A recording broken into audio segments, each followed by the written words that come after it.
You are not ready! Stay back! There haven't been any more Greek gods for Kratos to kill for quite some time. This long-lived series saw him cleave his way angrily through the entire pantheon of Greek mythology, but there was always the notion that his journey wasn't quite over after the events of God of War 3. Certainly, there weren't any more stories to be told in that part of the world, but perhaps Kratos could take a front with some other gods, for example? While an adventure in the snowy wilderness and through Norse gods isn't a huge leap for him, what was unexpected for the reveal of this unnumbered and unsubtitled God of War game was that Kratos would be a dad. There's a lot more maturity to Kratos, I feel, though perhaps it's simply world weariness and a big bushy beard. By the end of God of War 3, he was basically just being angry for the sake of being angry, and I don't know that anything was really driving him onward at that point except for an overwhelming hatred, resentment, and a feeling of injustice. How he managed to settle down and find a new partner and wife is anyone's guess, and it's actually this that will serve as one of the main mysteries of the game's opening, because nobody knows who this person was. But the Kratos that we meet here is much more mature and a restrained character. What's unusual is the relationship between Kratos and his son Atreus. As you start the game, it's almost as if this is the first time that the two have met. Atreus' ability, or lack thereof, while hunting has only come from what he was taught by his mother, not by Kratos, and it's strange that Kratos wouldn't know this unless he was absent for much of the child's life. There's a detachment here that is as apparent as it is unusual, and yet it's also clear that Kratos cares deeply about his son, he just doesn't know how to show it. Within the first couple of hours of the game that we played, there's several lingering moments where Kratos reaches out to comfort, only to pull his hand back, not sure of what he's trying to do.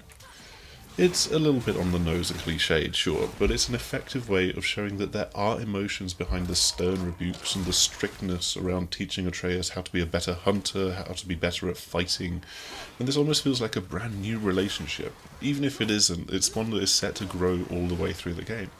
While he might be immature, Atreus has a role to play in battle as the pair travel to the tallest mountain in sight, and Atreus can wield his bow and arrow and chip away at the enemies that rise up and ambush them on their journey. He serves primarily as a distraction and an aid, while Kratos does the heavy lifting with his big magical Leviathan axe, but Atreus follows your instruction and lead on who to target and when to fire. The axe is rather versatile, with Kratos able to gear up for light and heavy attacks, or throw the axe to freeze enemies in place. Some enemies, however, are immune to its freezing abilities, and so this quite obviously points to there being more weapons later in the game. Throwing the axe means that you can take out enemies from afar, but then means that you need to recall it to his hand in a manner not too dissimilar from Thor's hammer.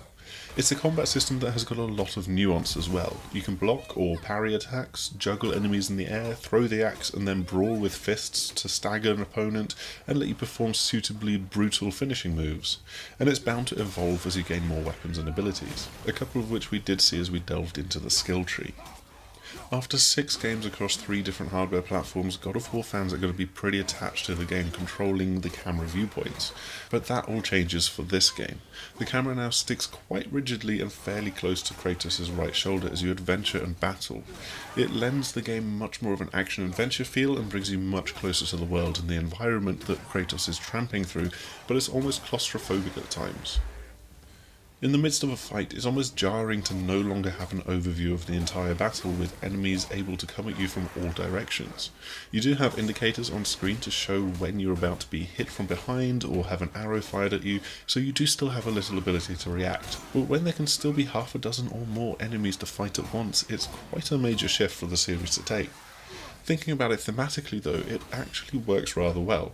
Kratos is now an older gentleman. He's not really as sprightly and nimble as he once was, and it shows in how he moves and how he fights.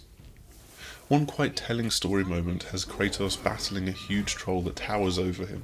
The over-the-shoulder camera here really adds a sense of scale to these particular fights. And you're either whittling him down by hacking away at the troll's ankles or throwing the axe to try and hit weak spots on his shoulders. It's a tough fight, and come the end of the battle, Atreus races in to hack and stab away at the corpse with his mother's old knife.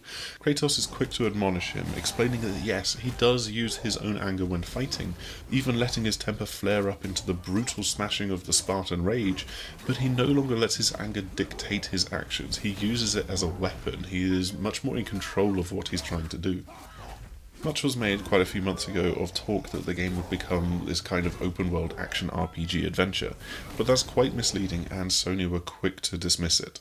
In truth, there is a main path to the journey along with the usual minor little secrets and offshoots to explore, often giving Atreus an opportunity to explain some Norse mythology and read a language that Kratos never bothered to learn.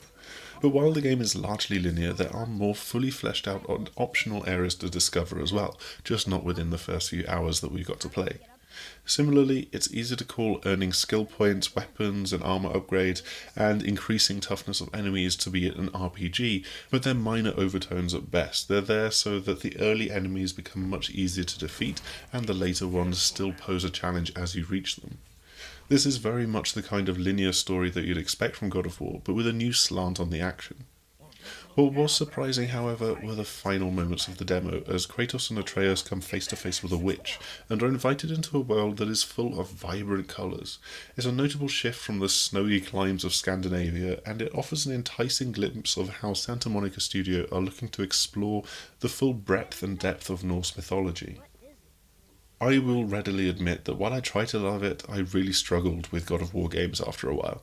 Kratos was just too one-note, his angry demolition of Greek mythology starting to lose all meaning for me by the time that I was halfway through God of War 3. However, this year's God of War symbolically marks a new beginning for the character and the series as a whole, adding more layers and nuance to the character and forcing him to a new scenario and giving him the responsibilities of having to care for his son. This isn't the God of War of old, and that's almost certainly a good thing. Thanks for checking out our video, and as ever on YouTube, please do like, subscribe and share if you have enjoyed it. Also, feel free to comment down below if you've got any questions, and I'll try to get to you as soon as I spot it. You can also come and visit us over on the6axis.com, and hopefully we will see you again soon. Goodbye! But not for your arrow! Fire!